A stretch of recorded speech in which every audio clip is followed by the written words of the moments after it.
Okie dokie, we're ready to go. Good evening, one and all. Yes, and especially good evening to Anthony, who I'm going to embarrass, who is sitting in the middle there, who is a C++ expert and ISO C++ committee member, in fact, who is going to sit there and tell me all the things that I've done wrong. But so if you need any help during the exercises, go and bug him, because he's really good at this stuff. But yes, welcome to session 3 of our second module, our custom types module. We're talking all about how to define your own types, structs, classes, those sorts of things.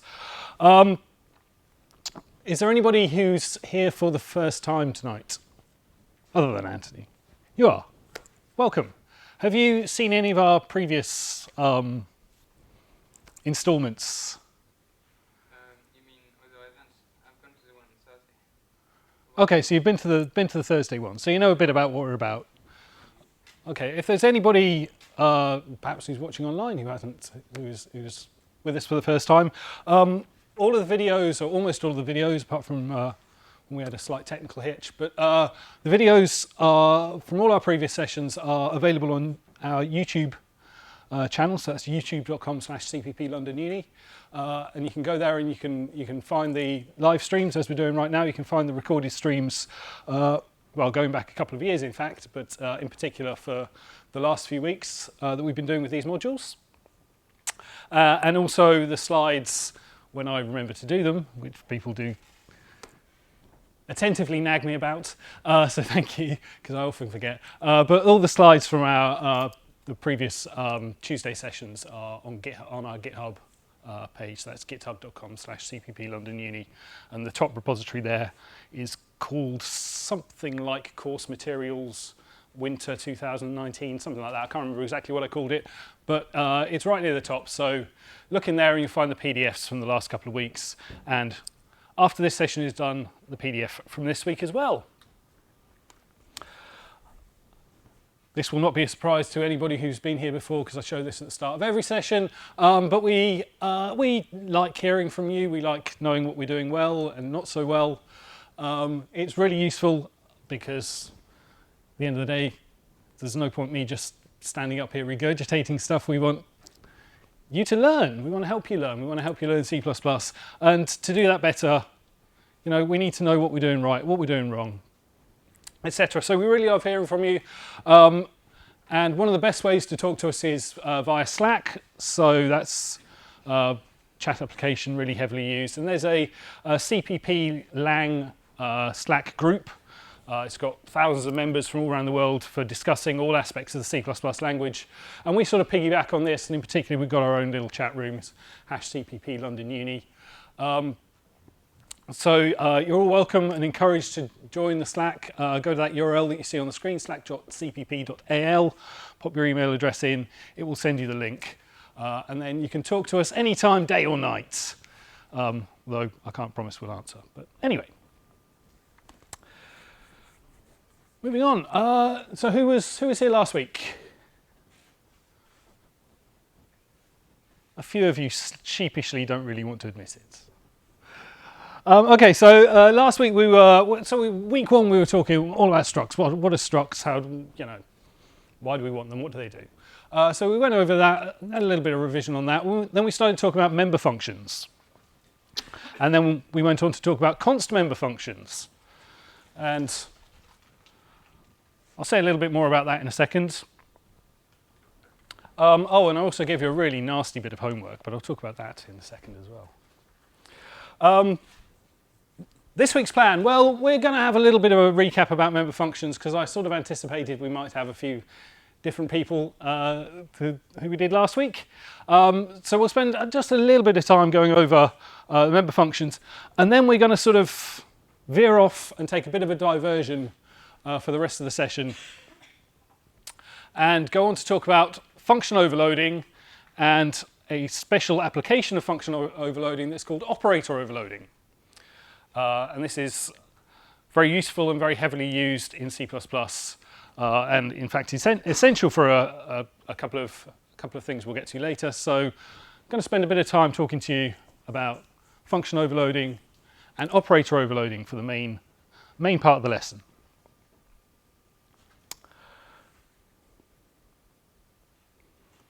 All right, last week's homework. This was it. It's probably, if you're beyond the first row, you won't be able to read this because it's tiny, because there was a lot. I gave you a lot to do.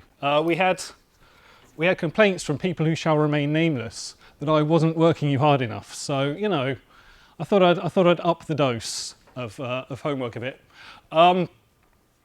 So, did anyone manage to do all of it? Almost. Oh, well done. That was more than I expected, actually.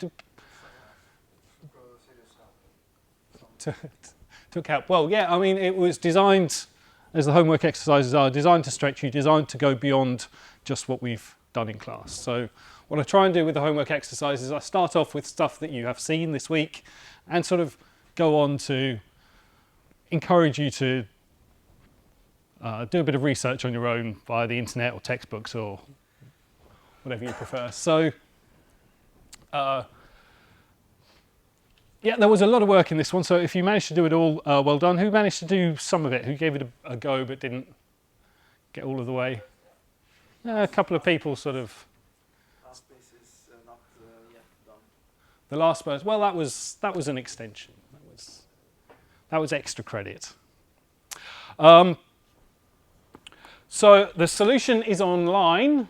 It's that URL, github.com/cpplondonu/custom types week 1 homework solution. It wasn't week 1, that was ages ago when we were being a bit more aggressive about timing things. But that's the URL for my solution to this problem. I'm not going to go over it now because, as you see, there's an awful lot there. Would take an awfully long time. But if you want to have a look at the solutions, or my solution anyway, it's not by no means the only way to do it. But if you want to take a look at my solutions, if you have any questions, feel free to ask me. Or if you come along to the workshop sessions on Thursday, I'm sure Ollie will be happy to explain anything about it as well. Or just look at my code and go, what on earth is Tristan doing?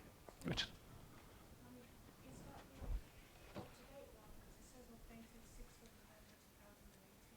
yes, I reuse exercises from previous times we've done this. Because, hey, they're good exercises. So, yes, the exercise is the same, and the solution is the same.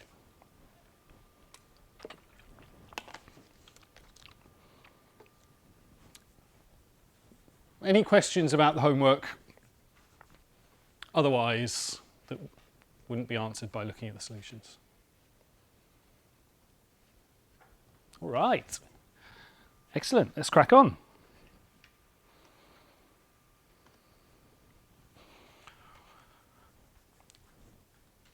Let's have a little bit of revision about our subject from last week, which was member functions. So, we said in week 1, a struct is like a way of grouping together some items of data, right? C++ allows us to define our own new types that are a collection of some data members, what are called fields in other languages. And we can use those structs that we write more or less equivalently to built-in types, things like ints and floats and bools and chars and all of those. But as well as these data members, we can define member functions on our structs or classes. Remember, structs and classes are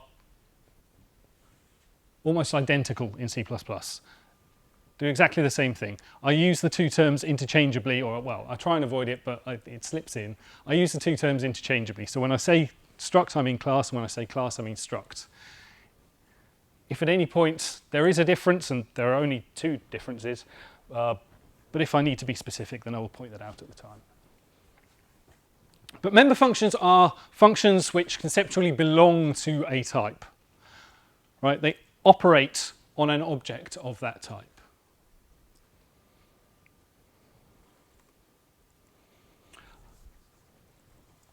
The C++ terminology is member functions. Other languages with similar facilities tend to call these things methods. So if you know what a method is, then you know what a member function is. So Java methods or C# or whatever. They're equivalent to C++ member functions.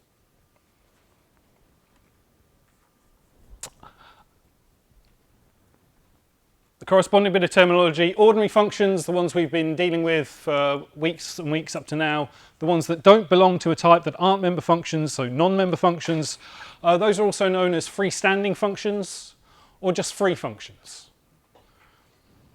So if I talk about free functions, I mean ones that don't belong to a class, ones that are not member functions.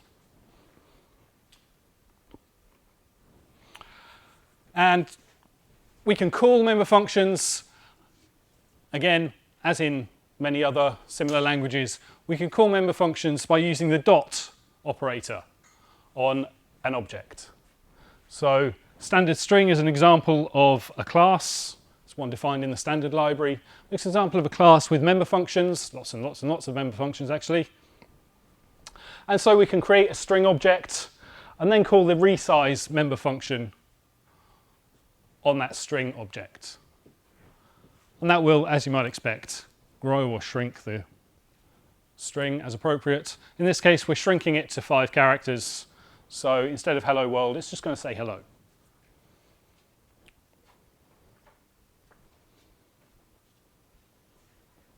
Does that make sense? Yeah. So when resize it happens, it is displayed resized or literally? Literally, the characters aren't there anymore. Yeah, the capacity of the string is unchanged, but that's not something you need to worry about. The characters are gone.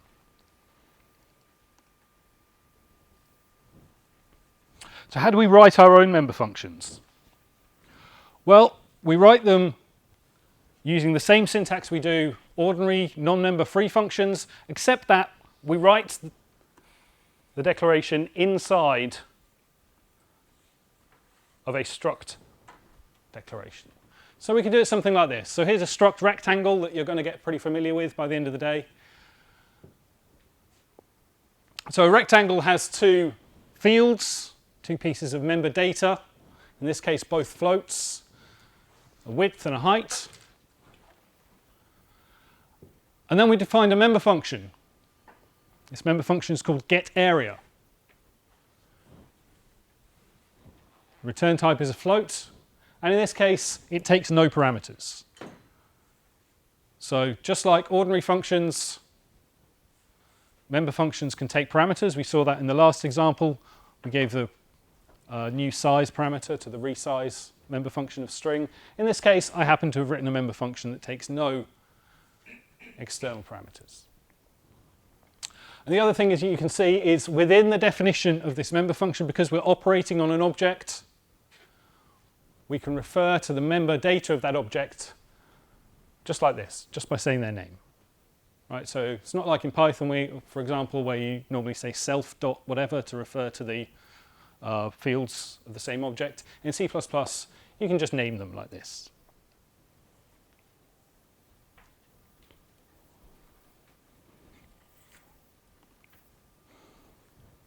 And these are exactly what I've just said, except written down.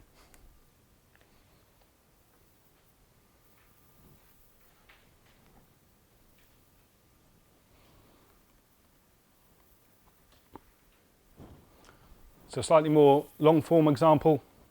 I really like shapes, by the way.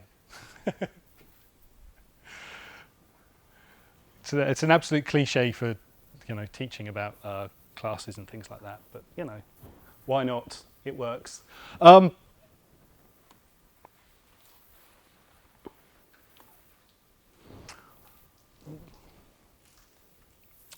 Too far. Try again. So this time, instead of a rectangle, we've got a circle. So a circle has a radius. And then I've defined a member function called getArea for our circle class. This time, the radius is pi r squared, pi times the radius times the radius. mpi is just a constant defined in the standard library, the value of pi 3.1415, etc.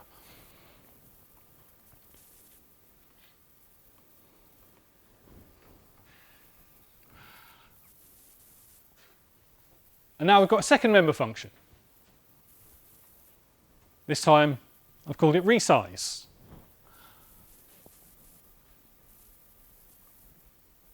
Resize for our circle takes a factor. By what degree do I want to enlarge or shrink the circle? So we multiply the radius by this factor that we've been given. So you can see in resize here, we're modifying the value of the radius object, or the radius of the object that we're operating on. We're changing this radius field when this member function is called.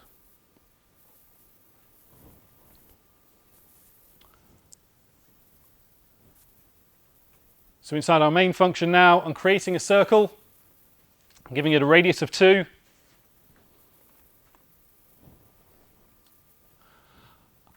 And then I'm going to call the getArea member function of this circle instance, C1.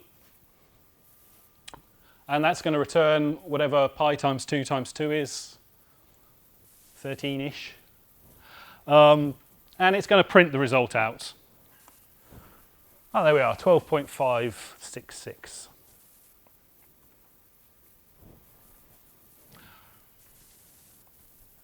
Now I'm going to call the resize function, resize member. I'm going to give it a scale factor of 0.5. So the radius is now going to be 1. So if I call getArea again, this time it's 1 times pi, so roughly 3.142.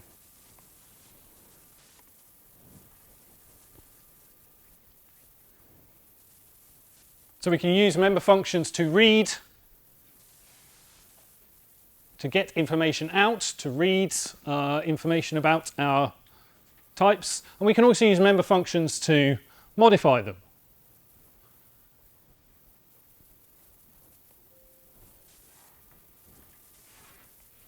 Make sense? Excellent.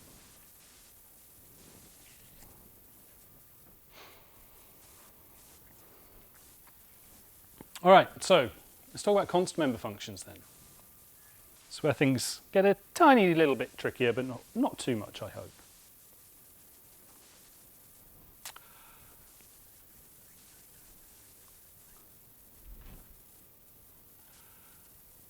As we just saw with resize on the previous slide, member functions are allowed to modify the member data of the object they're operating on. They can change, they can mutate the member variables. But this is a problem because C++ also allows us to define variables that are immutable, to define const variables, to define variables that we cannot change once we've initialized them. Once we've brought them to life, that's it. They have the values that they have forever. So this is kind of a problem, because if member functions can change the internal state of an object, but we've defined an object that can never have its internal state, can never be changed, including its internal state, how do we square that circle? I'm obsessed with shapes, sorry. This is going to be a problem if we can't call member functions on const objects. That'd be kind of rubbish. So the solution we have in C++ is that we explicitly mark which member functions are non-mutating, which member functions do not, in fact cannot, change the internal state of an object.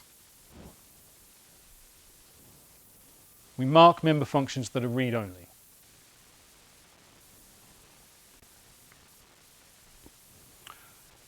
So if I have a read-only function, then I can call it on a const object, because if it doesn't modify the object, then we've got no problem. Right? Makes sense? And I can also call a read-only function on an object that is modifiable because, well, why not, right? I'm just reading from it. If the object is readable and writable, and then I can read from it. That's not a problem.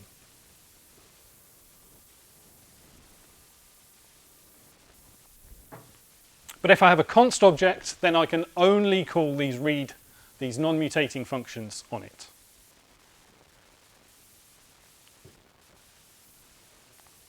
So, if I have a non-const object, I can call all the member functions.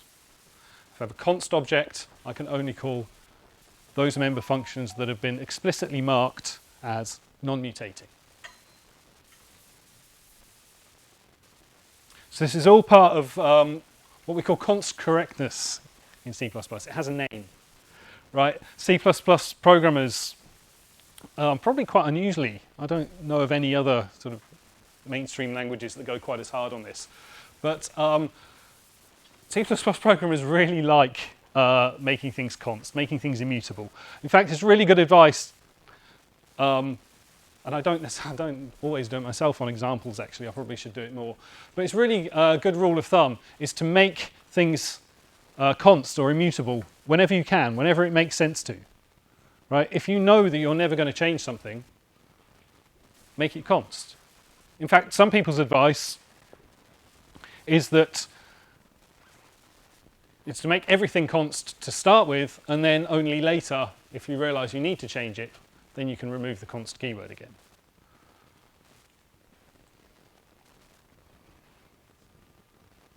A lot of people think the default is the wrong way around in C++. We should mark things that are mutable instead of marking things that are immutable. But probably a bit late to change that now. So anyway, C++ allows us to mark those member functions which we promise are not non-mutating, read-only. And we do this, again, by using the const keyword. So we add the const keyword to the end of the member function name, or member function signature. So here's our little circle struct again. And this time, I've omitted the resize function because it didn't fit on the slide. But you can see I've marked this getArea function as const. So the const goes on the end, just after the parameter list. And what this says is, okay, I promise that getArea does not modify the circle object that you call it on. Which makes sense for getArea because all we're doing is reading the radius. We're not changing the radius in this function.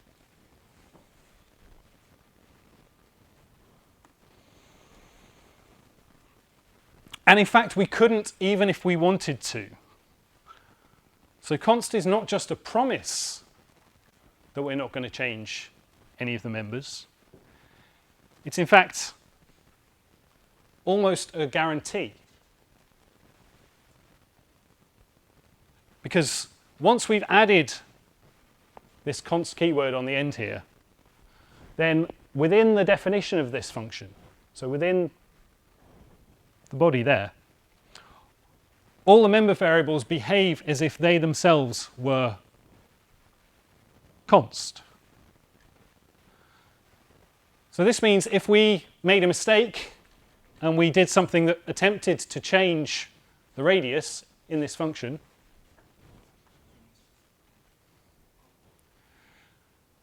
if we made a mistake and we did something that attempted to change the radius, the compiler would stop us, right? We would get a compile error.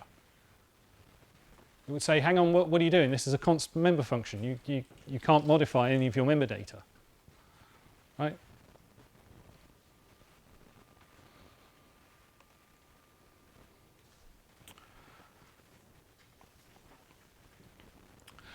Now this can be a little over-restrictive in some corner cases, and there is a way out, and I mention it just in case you happen to see it if you're looking at scary C++ code online, you might come across it, or you might see it mentioned in textbooks or whatever. There is an escape hatch. There's this keyword called mutable, and you can use mutable to mark member variables that are, in fact, modifiable inside a const member function. Right? It's mostly useful if you need to do caching or thread safety stuff. So it's kind of a bit more of an advanced thing. But I mention it just for completeness. Yes? So the instance of the object would be const, but then using the mutable, the member variables can be called mutable, which allow the member function, which is const, to change the member variable. Is that correct? Member variables that are marked mutable may be mutated inside of a const member function. Yes. But what if the original initialization of the type, the instance of the type was const as well? C++ would let you do it, but it's probably a bad idea. But good question, actually. I hadn't really considered that before.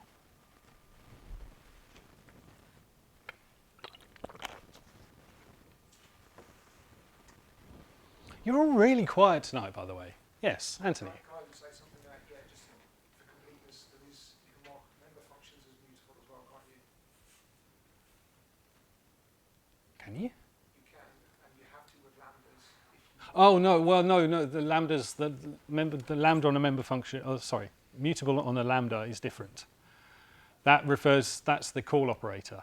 So the lambda's call operator is const qualified by default, and you have to write mutable in order to make it not.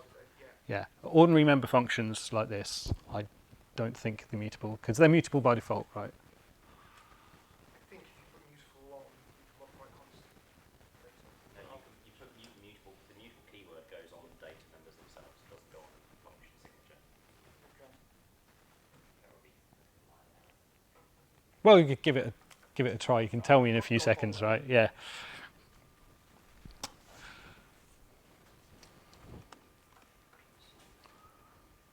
So this is the same example we had just a moment ago, only now done properly. Because this time, this getArea function that doesn't modify the object, I'm going to mark it as const. And this is a promise, a guarantee that getArea is a read-only function. Doesn't modify the object. Resize, of course, does modify the object. That's kind of the point of it. So we don't put the const keyword in there. Right? And if we did, in fact, the compiler would flag this as an error. It would say you're trying to change the radius, but you can't. Well, this is correct. We don't have the const keyword because it's modifying the object. So everything's good. Yes? You've got the get area and you put a const on it. Why would that, you wouldn't normally use that to modify the object either, because you're actually getting information. Yes. Yep. So that probably didn't come out on the microphone, but you're saying, well, get area is just You're trying to get, you're only reading information, so you wouldn't try and modify. Exactly.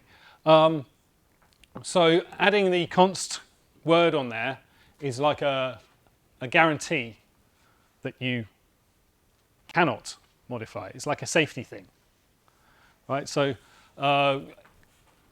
almost everything about const in C++ is about safety, about helping prevent mistakes, help prevent modifying things that you shouldn't modify.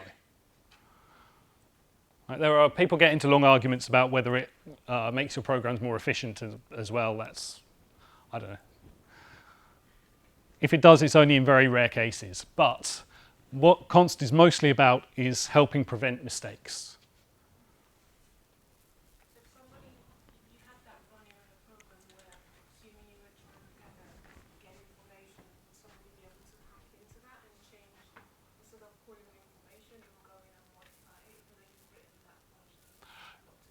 it's not about people hacking into things. It's more about the programmer, like who's originally writing this. Because don't forget, like the examples that I show on the board are, you know, simple kind of 1, 2, 3 line things. In reality, one of these member functions might have 1,000 lines of code in it. I mean, perhaps it shouldn't, but you know, it's not unrealistic. There are functions that that are that big. And if you've got a function that big, it's very easy to make a mistake, to accidentally try and modify something that you shouldn't, because perhaps your class that you're using has 100 member variables. Right, so const is about preventing mistakes, and in particular being able to mark member functions as const prevents you from modifying them, and also allows the compiler and in fact the programmer to ensure that if you have created a const variable, an immutable object, that is definitely not going to be changed by calling any of its member functions.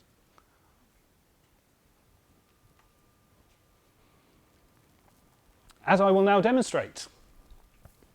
So here I've got the same as we had last time. Circle C1.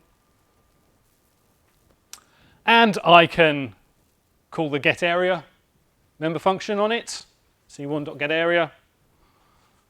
I can print the area, it's going to print what it did before. And I can call resize on it. Everything's fine, everything's good, everything's like we had just now. But now I'm creating a second circle, a second object of type circle. And this time I've made it const.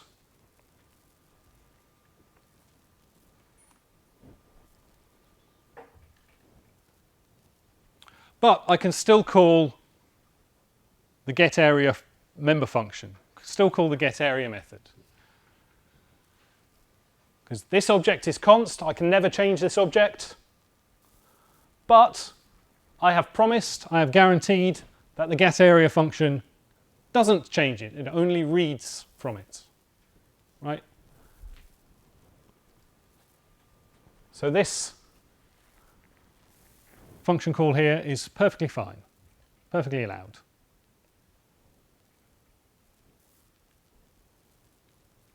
Make sense?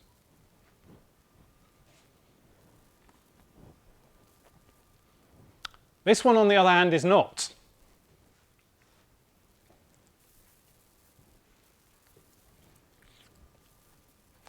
So now what I'm trying to do is to call the resize member function on the object C2.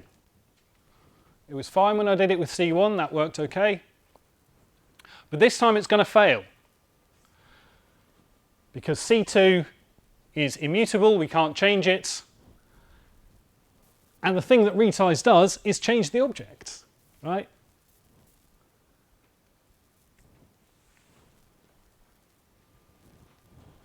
So if we try and call this, if we write this in our code, the compiler is going to complain to us, it's going to give us an error. It's saying, okay, you are trying to call resize on this guy C2, but C2 is const, and resize is a mutating member function, a non-const member function. It doesn't have the const keyword there. So you can't call it on this const object.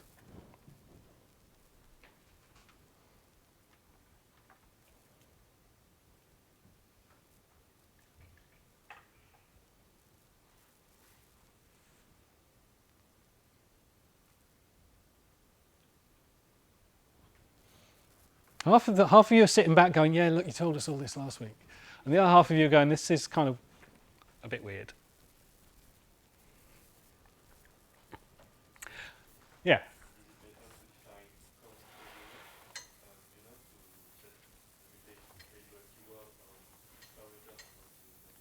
No. No. So you use the mutable keyword very, very rarely. The only reason I mentioned it is if you you happen to see it. Oh, you happen to see it in some C++ code somewhere, and you are wondering what it does.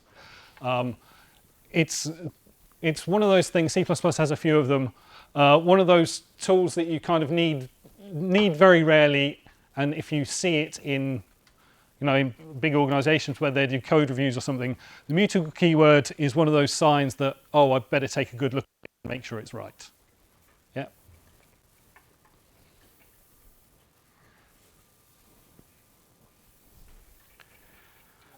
But in terms of, is it better to use const everywhere? To use it everywhere that you can, yes. Every time you have a member function that doesn't modify the object, that member function should be const. Yeah. Resize function obviously will modify, so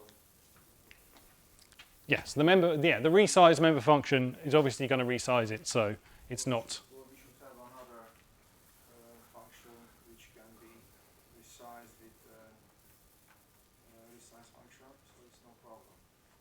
So use const only const function when something is constant.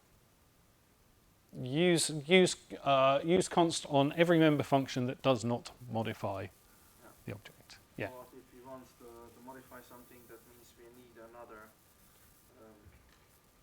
get area function which can be modified. Yeah, I mean, I don't think a function with the name getArea should be modifying anything, because get sort of implies that it That's the get area tool or something. just retrieves rather than. Yeah, Michael, you've got your hand up. Yes, in your method or member function resize, technically you're not modifying the input argument. You could declare const as well. I could declare Do you think it would confuse? void resize and then have const float factor. Yes, I could do that. Function arguments that are const value types are weird, and they don't do what you might think. In particular, they're weird when it comes to overloading, that I'll talk about in about 2 minutes.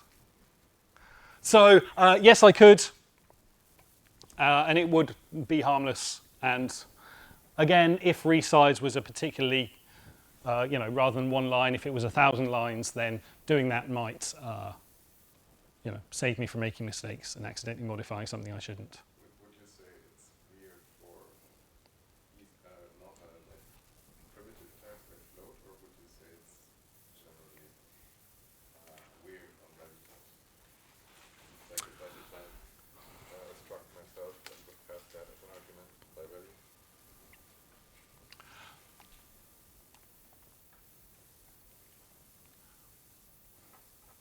I mean, I could have like a stupid struct which also has like 5, 6, 7 different members.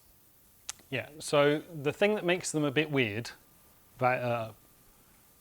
function parameters that are const, is that the const really only applies within the body of the function. And in fact, you can have a function declaration that doesn't have the const and the definition does. Right? That's why it's a bit peculiar. And you can't overload the same function to have like a const and a non-const value. So yeah, it's a bit strange, and I'll show you some examples that will make it a bit more clear what I'm talking about. But yes, you could make it const. It would do no harm. And if you wanted to go for 100% const correctness, then sure, go for it.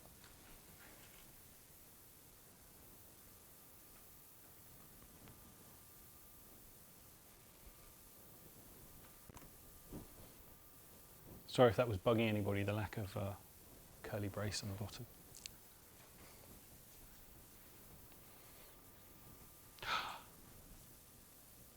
Okay, so as I say, well, I tend to do it at the beginning of most sessions, actually. It's a bit of a recap for what we went over last time. Because I anticipated we might have a slightly different lineup this week. But let's change track just a little bit. And rather than talking about member functions, for the moment anyway, let's go back to thinking about just ordinary, everyday non-member free functions that we have been dealing with for many weeks.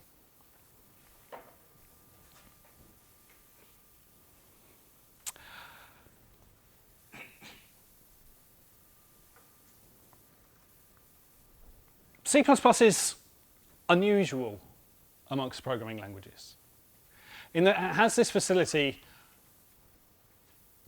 called function overloading.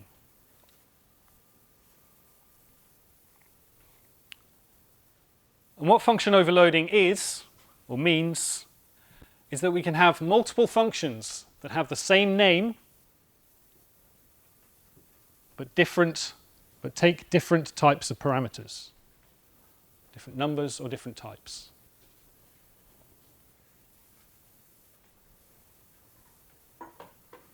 So this is not something that exists in C, it's not something that exists in all that many languages, in fact. But it is something that C++ has had for pretty much since the beginning. And it is very useful and it is very heavily used.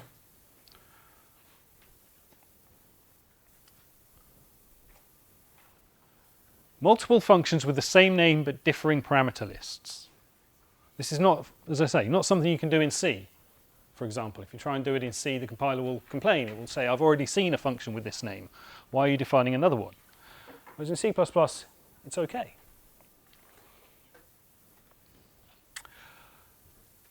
And the reason we like function overloading in C++ is that it's one method of a few, in fact, but it's one method of being able to provide equivalent functionality for a variety of different types.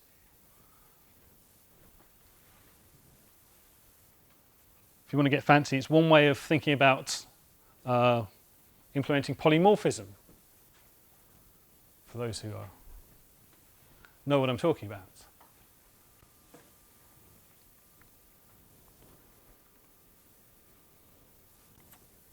And in fact, we can, both member functions and non-member functions can be overloaded. And we'll talk a bit more about overloading member functions next week.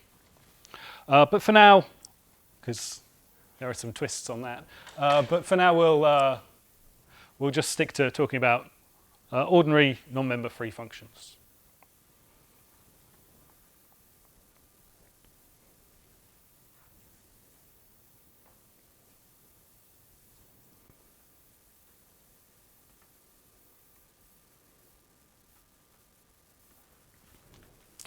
So this function overloading means that we can define two versions of a print function. We can write a function called print that takes an int, and we can write a function called print that takes a float. And these are different functions, right? They could do, in fact, they happen to do the same thing, which is really a good rule of thumb. But in principle, they could do wildly different things if they wanted to.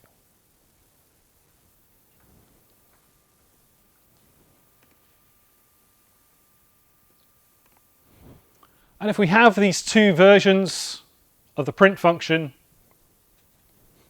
then yay. We can call print with an int, and that will call this first function. Or we can call print with a float, and this will call the second function.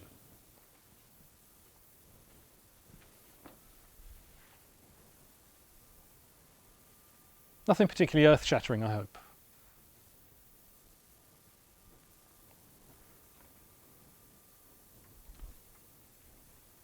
So, how does the compiler know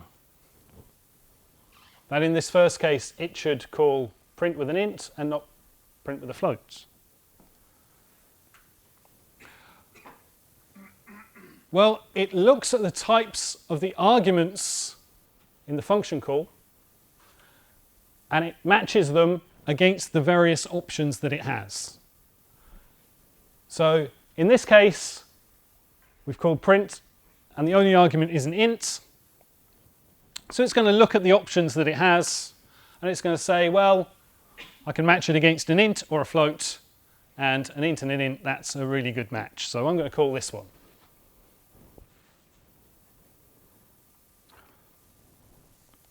This whole process of looking at the function arguments you've given and matching them against the available function overloads, this process is called overload resolution. And again, it's one of those things I mentioned because you might hear it or see it in discussions. Overload resolution is arcane and scary and extraordinarily complicated, even by the standards of C++. Right? I think there are probably about half a dozen people in the entire world who properly, truly understand it. I'm not kidding, right? I definitely don't. But the rules are extremely complicated because almost all the time it will do what you want. It will do what you think it should.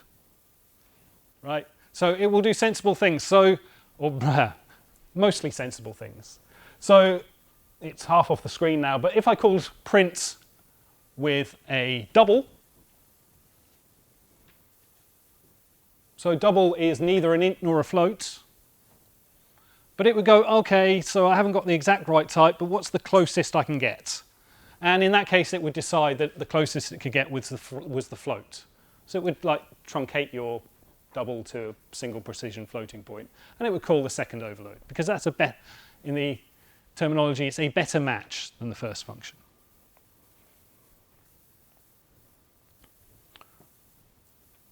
C++ tries really, really, really hard to let you call functions. Now, it can happen sometimes that we have multiple overloads and there isn't a single best match. Or it can happen that there aren't any matches at all. And in those cases, the compiler is going to give you an error. It's going to say either there was no matching function, or this is ambiguous because these two functions are, equally good.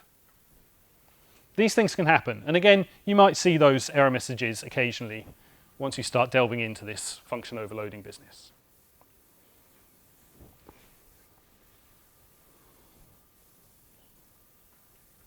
Let's have a look at a, very slightly more in-depth example of why this is a useful thing.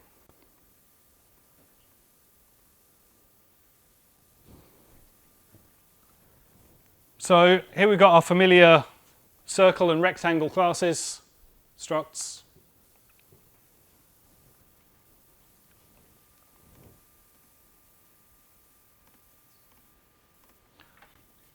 And now I've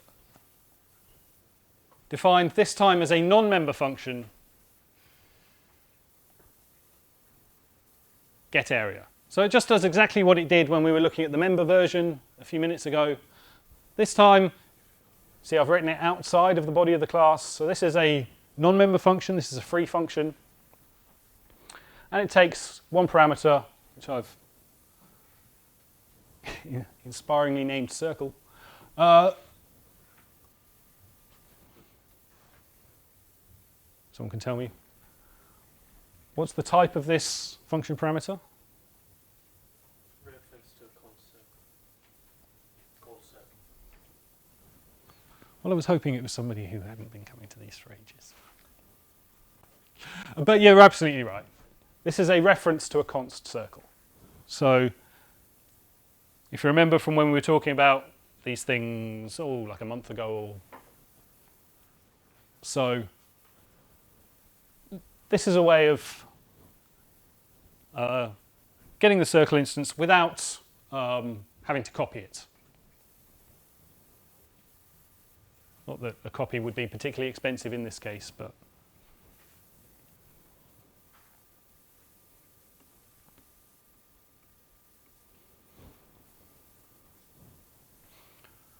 now I've got a second overload of getArea.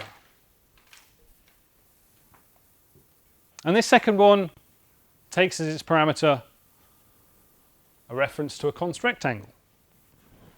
So now we've got two different getArea functions.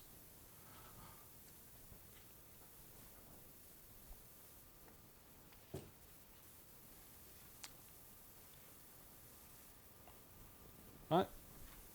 This might look a bit weird to some people, depending on like what programming experience you have. Some people find this pretty strange when they first see it. They're like, this must be an error. It's not. This is perfectly fine in C++. We can have functions with the same name as long as they have different parameter lists. And we can see that these are indeed different types.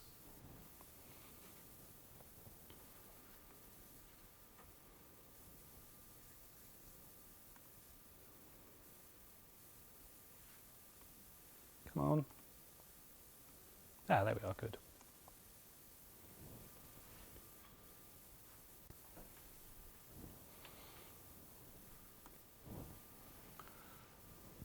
So now we can do as we did before. We can create an instance of our circle class, and we can call the getArea function and pass it this circle we've just created. Now this time it's a non-member function, so rather than saying circle dot getArea, we flip it round, getArea, and pass it the circle. But the result is going to be the same. The compiler is going to look at this and go, okay, you want to call a function called getArea, and you're giving me a circle. So it's going to look at this one, and it's going to look at this one, and it's going to say, which one is the better match? Which of these did you actually mean to call? And in this case, since I provided a circle, it's pretty clear that this is the one that I wanted. Right? So it's going to call this function. But you didn't provide us a type of circle.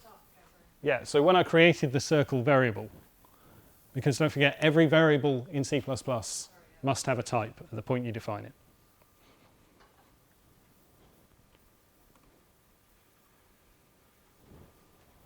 Can I have a question? Yeah. In the circle example, can we use the auto create? So if you were to say auto there, Does it work? who can tell me? Anybody? Okay, anybody who hasn't been coming to these for like months and months. Okay, if you were just to write auto there, how does the compiler get the information to know that you intended it to be a circle? Actually, what it's going to do is it's going to look at the initializer and go, okay, well, that's a float, so you must have wanted a float. So it would deduce the type to float. So it would work, but not do what you intended. Were you going to? You had your hand up, Michael. Yeah. I wanted to say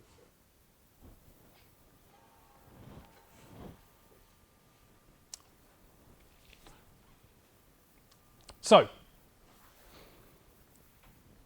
we've got an instance of our class circle, and we can call the getArea function with our circle.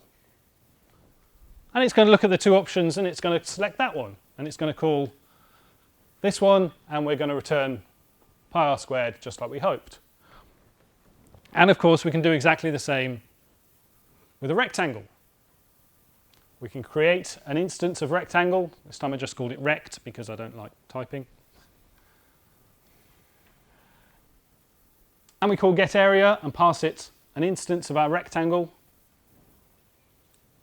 And the compiler is going to go, okay, calling getArea, you're giving me a rectangle. Which of these functions matches best? And of course, this time it's this one.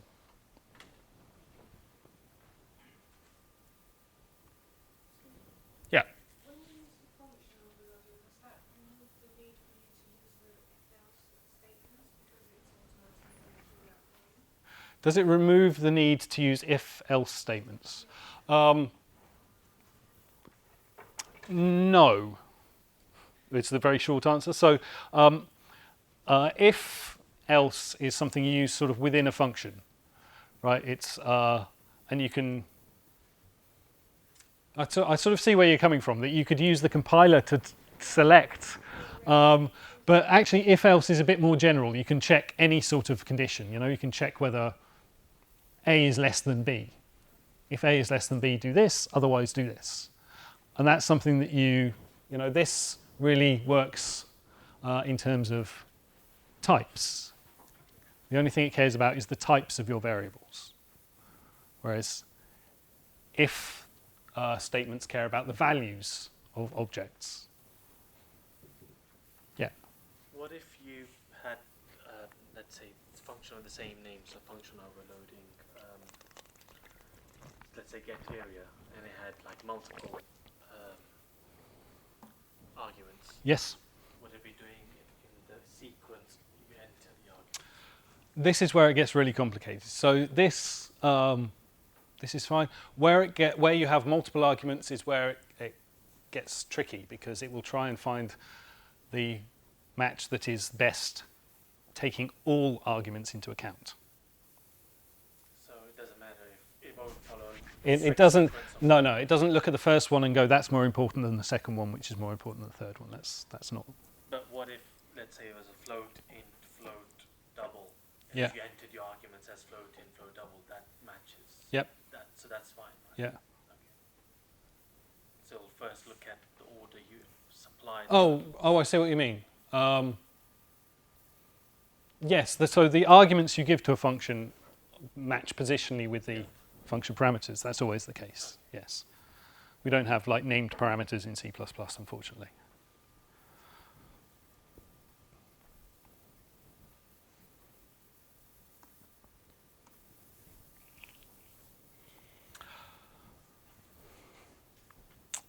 It's normal and useful and quite common, in fact, to have function overloads that have different numbers of parameters. So here I've got 3 overloads of, again, the wonderfully named myfunc. And in this case, the first version takes no parameters, the second version takes 1 parameter, and the third version takes 2 parameters. Now, there are, in fact, other ways that you could do this particular example. But the first version, no parameters. Second version, 2 parameters. Sorry, second version, 1 parameter. Third version, 2 parameters. And these are 3 overloads of myfunc.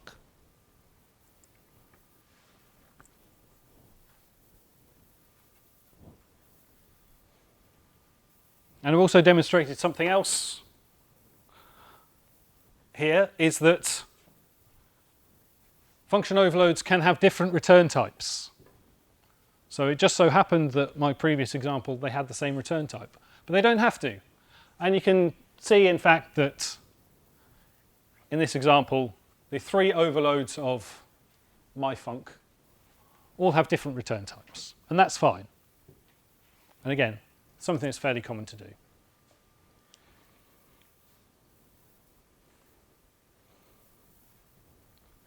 What we can't do, however,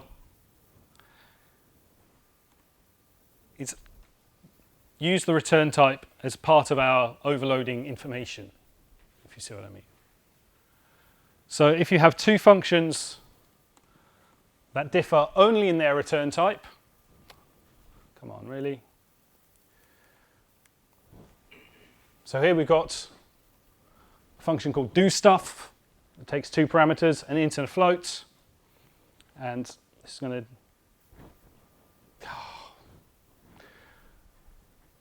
Now we have a second function, also called doStuff, that takes an int and a float.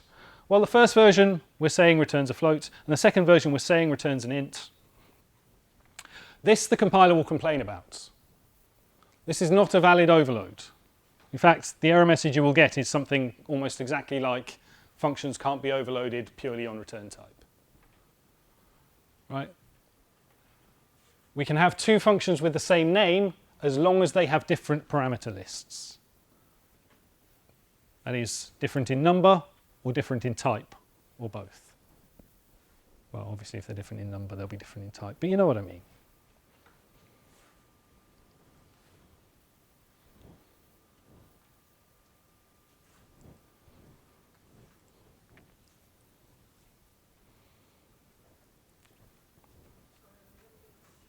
Yeah, it doesn't help that half of that's disappeared off the screen. Sorry, I wish I knew why the Keynote did this, because it doesn't, it shows fine on my little screen, but on the big one. I was just wondering what happened to the one that didn't have a parameter, because you mentioned it has to have different parameters.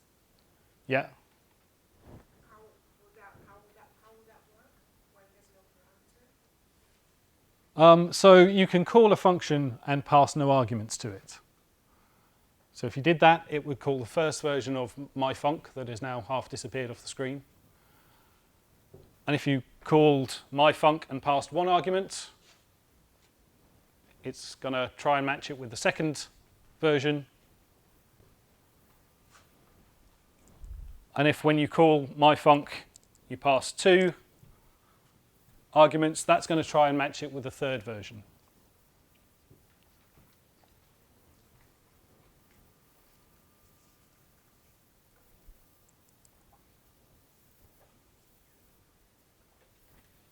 You seem troubled by this. That's fine. Go ahead. No, it's okay. I think I'll probably figure it out on my own. So what's the order of precedence? Is Number of it, arguments it's the number first. of arguments, then the time. Yeah. And then it gets tricky. Okay. As usual, and as you might have expected. Oh, come on now. You can't do this to me, not during the exercise. This will not be a complete surprise anyway. You probably could have filled in the blanks even if Keynote hadn't tipexed it. I want you to do something kind of similar to what I just showed on the example a couple of slides ago. We're going to take our lovely familiar circle and rectangle, and I want you to write a non-member function, free function called equal. I want you to write a function called equal that takes two circles and returns either true or false, depending on whether those circles have the same radius. And then I want you to write an overload of the equal function that compares two rectangles. And two rectangles are equal if they have the same width and the same length. Sorry, the same width and the same height.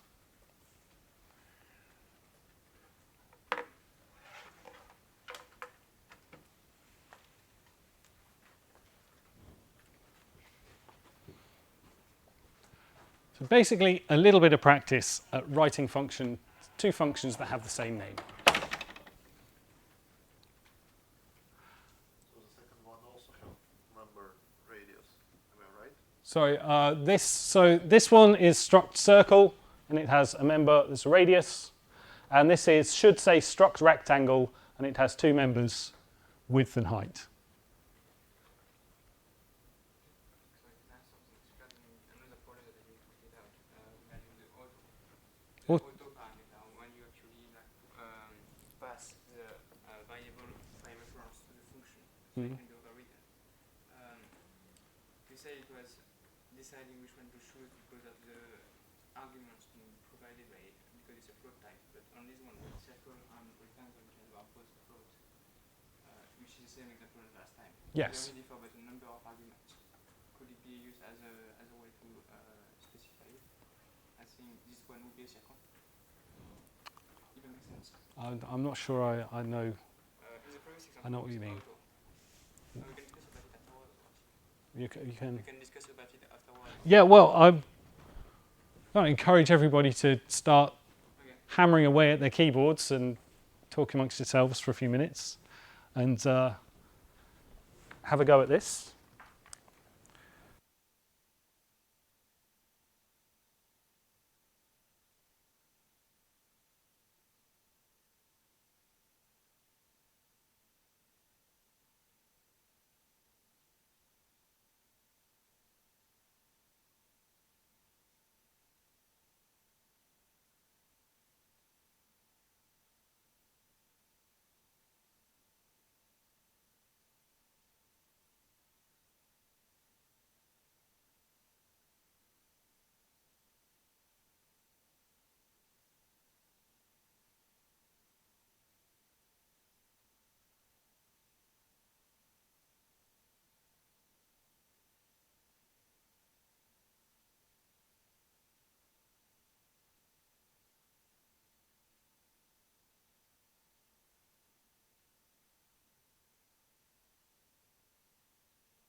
what I mean. If I look at that, you go, It's a float. yeah, and what you wrote with the curly braces is exactly the same. It has, to the compiler, it has exactly the same meaning. Okay. Then how does it pass a second mistake? Because, no, because you have to explicitly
Sorry, welcome back to anybody who couldn't hear me for the last few minutes. Sorry.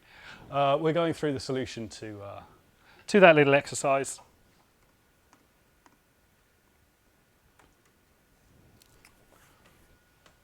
So now we can create a circle. May as well make it const, because why not? We're not going to change it. And now we can use this assert thing that I showed off last week. Was it last week or the week before? Which is just it's a very blunt tool and not very sophisticated. But for little sort of things like this, it's a really useful way of making sure that something is true, right? So assert means that it's going to check whatever you put in the brackets here. In this case, it's going to check that C1 is equal to itself, which we hope it is. And if that's not true, then it's going to crash your program. And it's going to tell you, it will print out exactly the line and the condition that failed, right? So when you're doing debugging, assert is a really, really useful thing to do. It's not by any means even close to a replacement for like a real test suite, writing real tests. But when you're just wanting to do something quickly, assert's great. It's only used for bools. The condition that you pass to it has to be Boolean, yes. Isn't that a limiting factor of that? I don't. How else would you check whether something is true or not? But then you're not getting a bool value. Well, you say, is it equal to my expected return value? Like I say, it's not. It's very limited, but still useful for doing little things like this. So now we create a second circle with a different radius, and we assert that our two circles, C1 and C2, are not equal.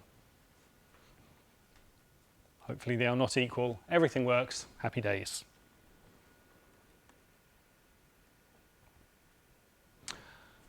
And of course, as you might expect, we can do the same. We can create a rectangle, make sure it's equal to itself.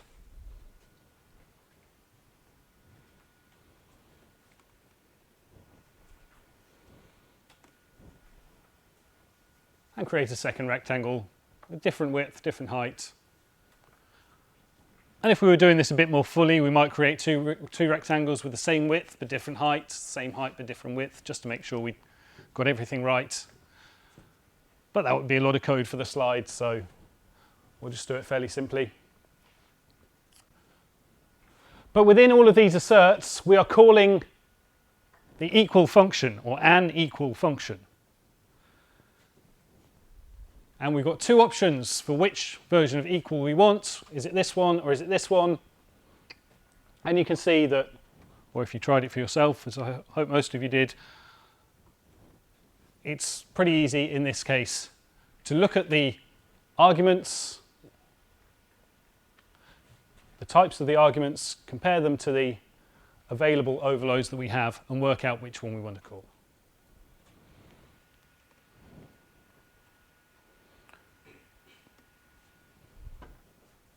I don't know if anybody tried this, but you could try calling equal with, let's say, one circle and one rectangle. And what's going to happen this time is the compiler is going to go, right, I've got two options available.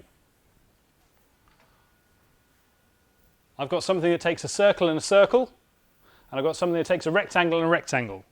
But you've given me a circle and a rectangle, and those types aren't compatible. I can't go through any of my crazy conversions that I like to do in order to make them compatible. So if you try this, it's going to give you an error and say there was no matching overload. In fact, this is pretty much exactly what the error message is going to say.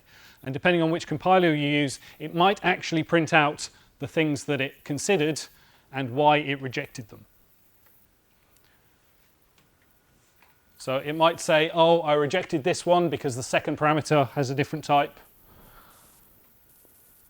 And I rejected this one because the first parameter had a different type.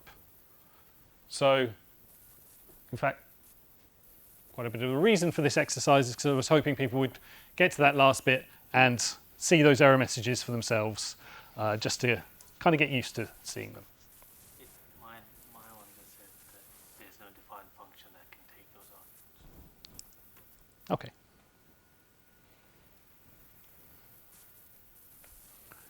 Does your phone zoom in that well from right at the back? I'm trying it, but every time I get to the side, it just disappears. As the slides will be available as always.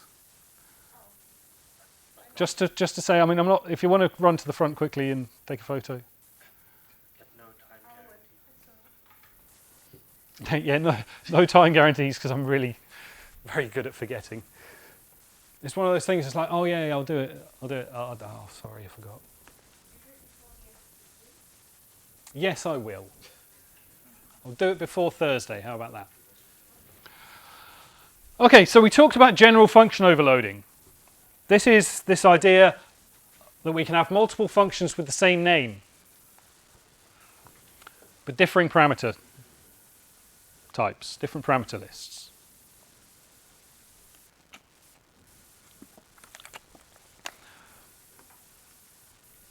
C++ also has another feature called or related feature called operator overloading. I'm going to talk about for a minute now.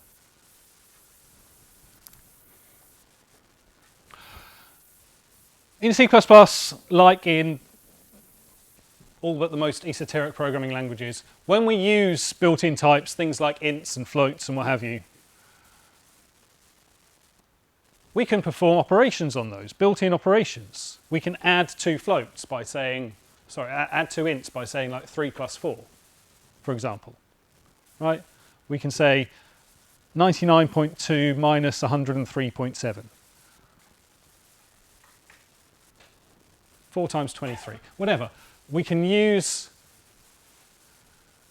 symbols like plus and minus and the star for multiplication and the slash for division to perform operations on our built-in types,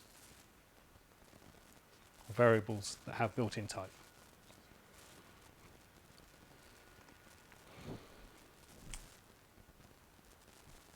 So addition is an operation, subtraction is an operation, multiplication is an operation, and the symbols that we use we call operators.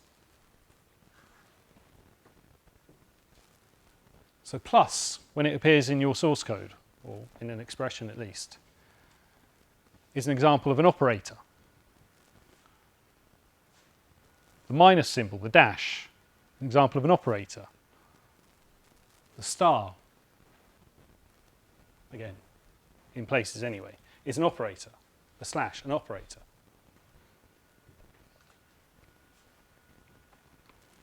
And when we use these with built-in types, things like ints and floats that represent mathematical numbers that we are familiar with, these make sense. And C++ actually provides a whole bunch of operators that goes beyond the sort of mathematical ones like plus and minus. It provides things like the equals equals operator that we saw just in the last example. In fact, we saw another example of an operator on that last slide, the and, right? So this is a logical and operator. And lots of these operators, equals equals is a good example, they take two arguments. You have one on each side. Say A equals equals B. Make sense? So this is an example of what we call a binary operator. It takes two arguments. But there are other operators in C++. We were just having a conversation, for example, about the increment operator. For an int, you can say, an int I, you can say plus plus I, and it will increment that int for you. Add 1 to it. So this is an example of a unary operator. So you can see this is the operator It has two arguments, A and B, one on the left, one on the right. This is what we call a binary operator. This one only has a single argument. It's a unary operator. And then you get some weird ones that have both unary and binary forms, depending on how you call them. So minus is an argument, is an example of that. If you have an int I, you can say minus I, and it negates the value. So if I was 5, then minus I would have the value minus 5. But you can also use, there's a binary form of the minus operator as well, because you can say A minus B.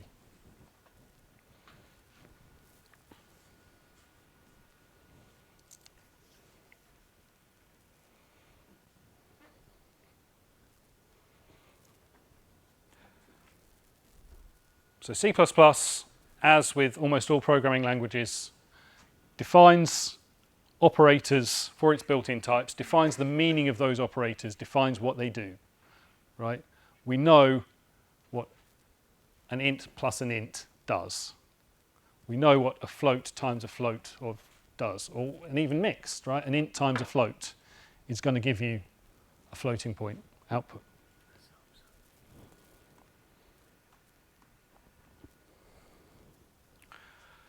C++ allows us to do something kind of cool. It allows us to define the meaning of operators for our own types. So just as the compiler or the language defines for us what A plus B means for two ints, A and B, if we have written some type, we are allowed to define what A plus B means for our type.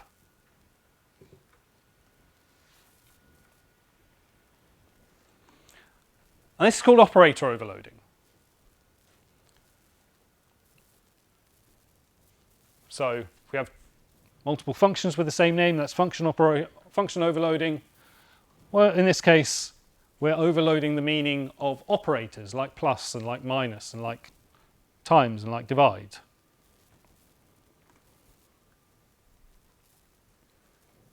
So if we have a type that it's appropriate to use these operators on, we're allowed to define the meaning of them. So we can use in our source code the same natural syntax for working with our types, just as we do for the built-in ones.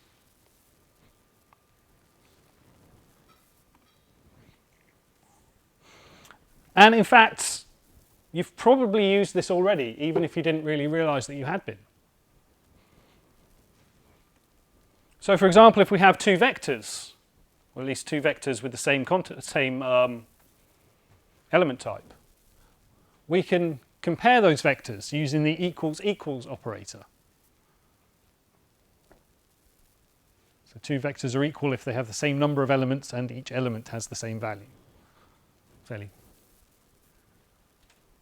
good definition of that, really. Another common one is, or commonly used one, standard string class. You can use the plus operator for string concatenation.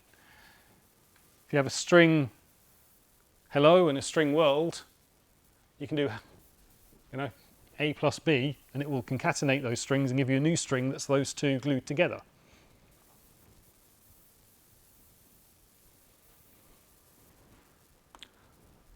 Another thing you've definitely all used is this thing that's actually defined as the bit shift operator on ints and is put to use as meaning, please pass this thing to this stream object in order to print things out. I'll say a bit more about it, but this is one of those things that seemed like a really good idea in 1983, and probably with hindsight, was maybe not the most wonderful thing, but there we are. Why do you say There are performance problems with it, but beyond that, it's just incredibly verbose to type these double chevrons everywhere to try and compared to something like Printf. Now, Printf has its own problems with C++. You can't customize it for your own types, but just write, printing something with Printf is usually a lot less typing than it is using the proper C++ method. But that's going to change next year, so yay.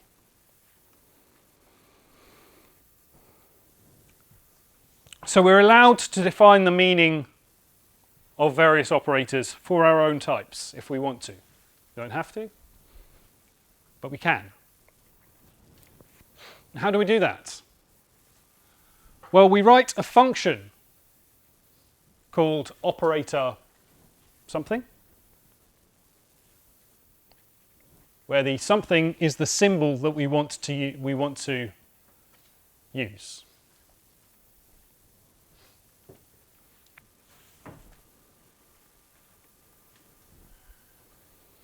So, for example, we could define a function named operator plus. And if our operator plus function took two parameters of type matrix, so think of like a mathematical matrix type, right? If you've done a bit of maths, matrix addition is something that's commonly done. So then, once we have defined our operator plus function, we can use this syntax in our source code. We can say matrix 1 plus matrix 2.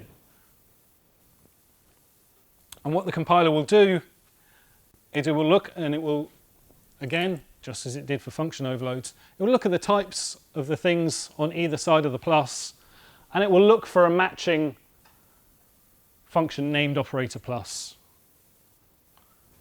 and hopefully find it.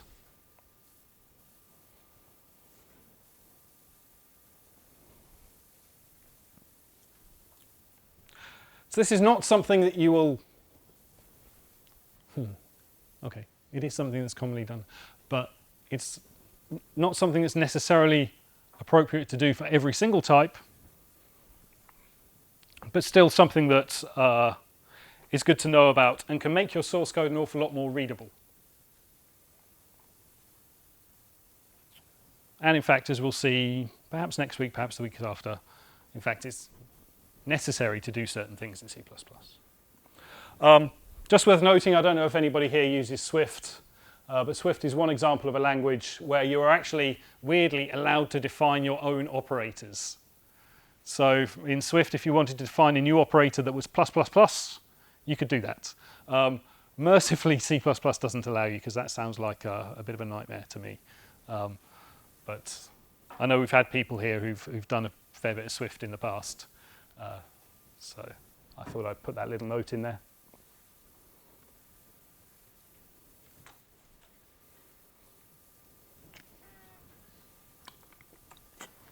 Yeah. So just to get away from shapes for once, it feels like it was what I've been talking about for weeks now. Here I defined a struct called vec2. This is, you might think of this as like a mathematical vector. Right, so I don't mean like a standard vector, which is strangely named. It's like just a two-dimensional vector. So this comes up all the time whenever you're trying to do some mathematical simulation in a computer program. So if you're not familiar with vectors in maths, don't worry. It's just a struct that's got two floats in it. But we can define addition for our vector type, our vec2. We can define what addition means.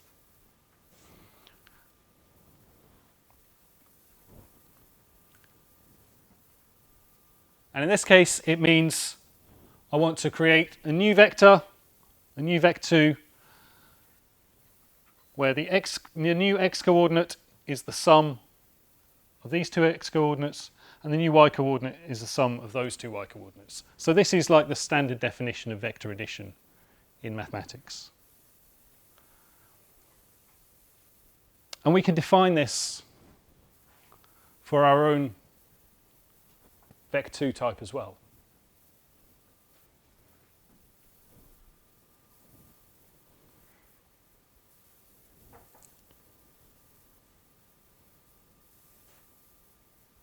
You notice actually, I'll tell you in a second actually.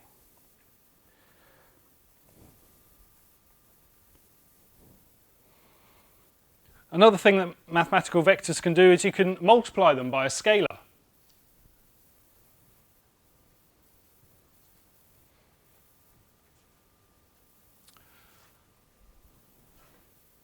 So here I'm defining what it means to multiply a float and one of my vec2s.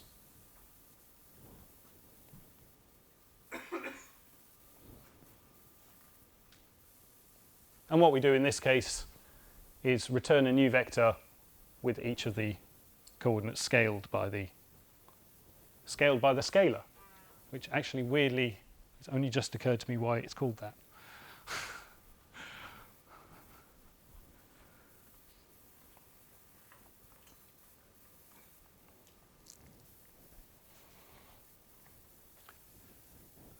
So we can define these functions, in this case operator plus and operator star,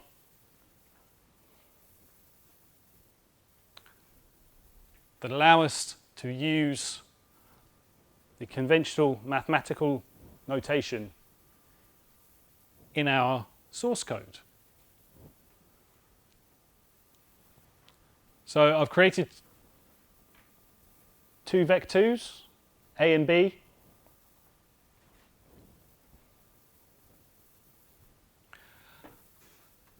And then I'm saying A plus B. And what's going to happen if the compiler is going to look at this and go, okay, if there were ints, say, on either side, I obviously know what to do. If there were floats, if they were mixed, if there were float and init, I know what to do for built-in types. But hang on, A and B here aren't built-in types. But, oh, I have a matching function called operator plus.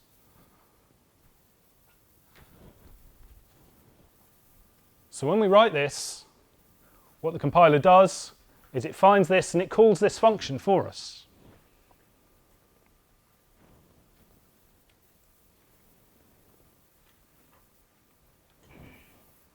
It might be a bit low on the screen for people at the back. But again, we can do the same thing with our operator star overload, our multiplication operator. So C, a variable C here, has type vec2, and we're multiplying a float times a vec2. Okay? Well, that's not a built-in operation. So we're going to look for a function, a matching function named operator star. And here we are, we've got one. So it's going to call this function. Can you overload the operator themselves? Like if you have like scalar multiplication and it has, you do it twice, one with a scalar and one with a vector, could it be recognized as being an overloading? So you absolutely can have multiple functions, multiple operator overloads, as long as they have different parameter lists, as always. So just like function overloads. So really you can think of these as, and they basically are, just functions with a special name. Right? Yeah, it applies exactly the same. These are basically just functions with a special name. And this special name is what allows us to, or what allows the compiler to translate this into a function, into this function call. So operator overloading allows us to use the same natural, familiar syntax with our own types, just as we can with the built-in types.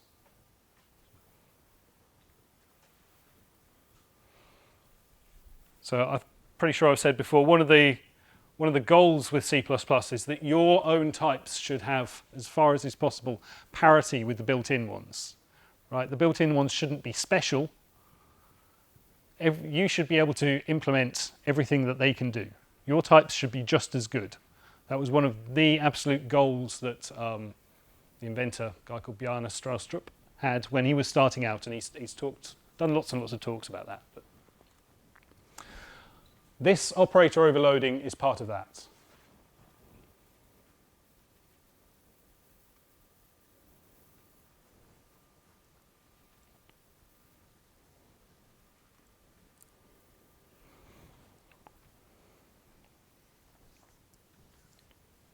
And operator overloading is great. It's great for things like vec2 there, for example, or a matrix class, or particularly when we have types that are kind of mathematical in nature.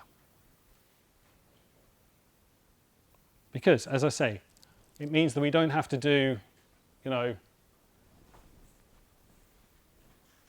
add vec1, comma, scalar multiply, open brackets a times 42. It allows us to just use the exact same syntax for our own types as we do for ints and for floats, etc. Operator overloading is a really, really, really powerful tool. Because actually, you can, if you'd like, do absolutely anything within your operator implementation. It's just a function. You can do anything that you can do within a C++ function. Right? It's just a function with a special name. So a lot of people criticize this idea of operator overloading. A lot of languages that have come later than C++, Java, a notable example, doesn't have operator overloading, doesn't allow users to customize operators for their own types. And the reason is because it allows you to do questionable things. For example, here we've tried to define the equality operator for two things of my type, whatever my type might be. And what the programmer who typed my type equals my type probably intended was that she wanted to know whether those two objects had the same value. And instead, the rather nasty programmer of this function has decided that this is going to, fire the missiles and obliterate Alaska. Right? And the thing is, this is perfectly legal C++. Right? You can do whatever you want in one of these functions. So the key really, oh yes, or another questionable design decision, for example, overloading the bit shift operator to print things, might be an example of another questionable design decision. So operator overloading, very useful, makes your source code often a lot more comprehensible. When it's used well, it is possible to use it unwisely. So the golden rule really is only ever use it when there is a conventional, natural meaning for that operation on your types, right? The example we were just looking at, a mathematical vector. Well, addition, scalar multiplication, etc. Those are well-defined operations on mathematical vectors. Anybody who's familiar with, even the kind of high school level maths probably will have come across these concepts, will know what they mean. When they see that in source code, they will know what it does. You don't want to have an overload of the addition operator that fires the missiles and obliterates Alaska. That would be bad. Very less population. Sorry? Quite sporadic. I'm still pretty sure, it would be a bad thing to do. So, yeah, operator overloading, useful, powerful, makes your source code look much nicer, makes your types behave like the built-in types when it's appropriate to do so. There's this phrase that people use, is that your types should do as the ints do. That means that if you are writing, I don't know, like a matrix class, well, matrix, we know what addition means for matrices, right? Addition is well defined for ints, addition is well defined for matrices. They're conceptually the same thing, adding whatever it is, 2 elements of a ring. Do as the ints do. Operator overloading, it sometimes is one of those things where people go, oh, I've got a shiny new toy, I can do crazy stuff. And it's fun, sure, but it's also going to get you in trouble with your boss.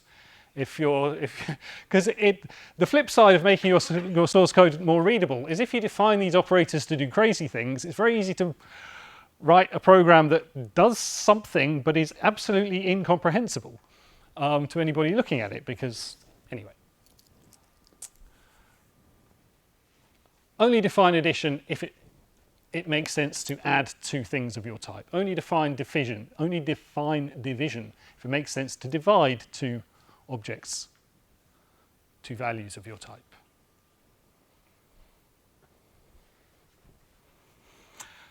Now there is one operation that makes sense on a very, very large number of types. Almost all types, perhaps, some would argue, certainly. And that's, I like this, I've got a lecture. Why have I not stood behind this all the time? This is awesome. I can actually give a lecture. There's one operation that makes sense for almost all types. At least some people would argue that. And that's the notion of equality.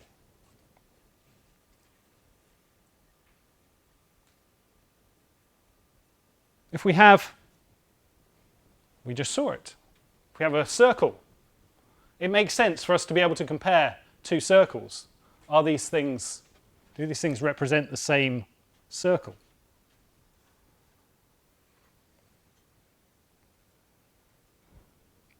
Compare their radius, do they,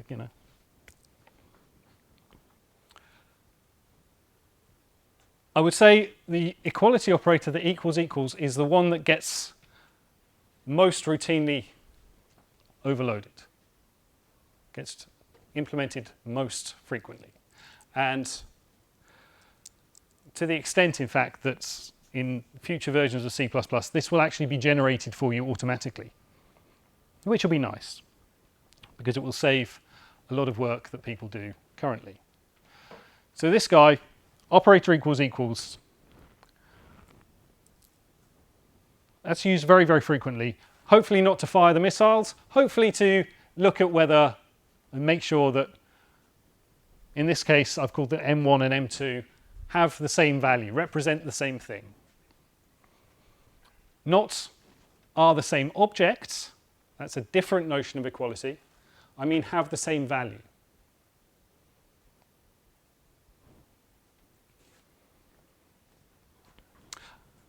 This my type can be string or vector or just simple. What you would usually have is you would have your own type that you've just written, and you would use it to compare, as in this case, 2 instances of that type that you've just written. Now, C++ allows you to do what we call cross-type comparisons. Probably, I would say this is not always a good idea. So I was thinking because a simple int can be compared, that's no problem. Yep. But if you take, let's say, vector, which has multiple values, Yep. multiple values contra multiple values, normally we use some kind of cycle or Yep. So in fact, one by one. The standard library authors have already done this for you. So you can compare two standard string objects. You can say, is string 1 equal to string 2? And they are equal if they have the same characters in them. Arrays or anything else. And standard arrays, yes. Standard vectors, yeah. All of these types, because it's natural to do so. It's natural to say, well, do these things have the same value? And as I said before, C++ really all about value types. So, yes, you're going to say something, Saad. Yeah, I'm just remembering from doing something previously. It's quite, well, you have to define, if you want to print the values now, if you equated or added, it's a bit more challenging, or you need to add on a bit to have OStream be able to read custom types. As in if the whole without defining the specific members, which may be of a defined built-in type, right, or something like that. You have to create a function. It is possible to implement your own printing for your own types. Yes. And I will show you how to do that next week. I do remember it being challenging. Slightly. It's one of those things that, and I certainly remember from when I was first learning C++, it's one of those things that when you're first shown it, you're like, well, I'm just basically going to copy it and like change a few variables. And, okay, now it works, great. The Stack Overflow approach to programming. But it's one of those things that after you've sort of had a bit more experience, you're like, oh, okay, well, yeah, now it makes sense. Or may help if you, when you do explain what the OStream does. And I think it may make a bit better sense. Yes. Yeah. OStream does stuff. Yes. Yeah. Okay. Where are we? Oh, we're at the end. Oh, we're at the end. Oh, that's how sad. The end. You The should end. have a slide saying the end, like there's all moves. That's all, folks. Well, nearly the end. I put this on the screen so that people can take photos of it because they like doing that. It was basically I want you to take your nice solution that you did for the last exercise where you had those two function overloads. They were both called equal.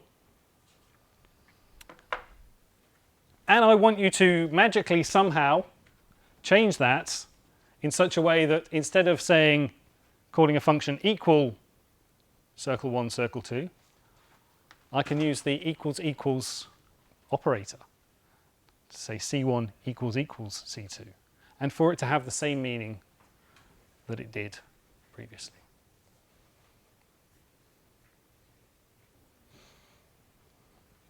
But don't worry, Saad, that's not all.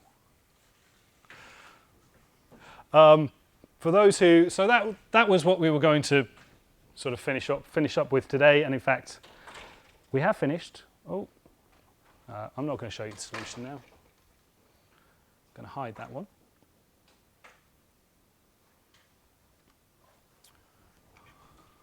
What I will do is I'll put this on the screen. So we've now got to the stage where I can't even fit the week's homework problem on the screen at once.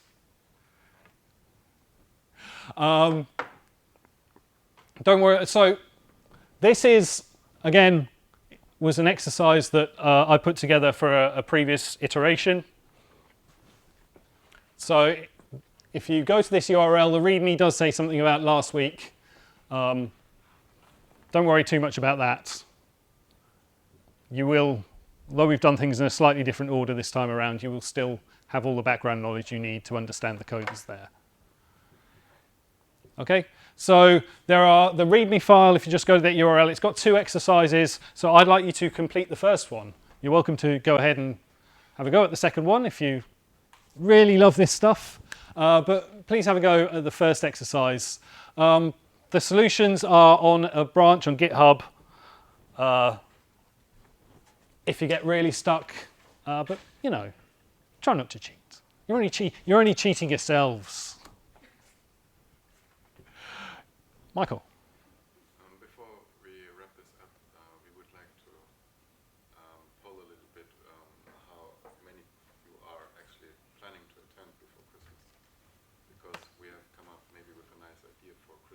Christmas lecture. Okay, well, shall I just wrap up online and then... I'll summarise it afterwards.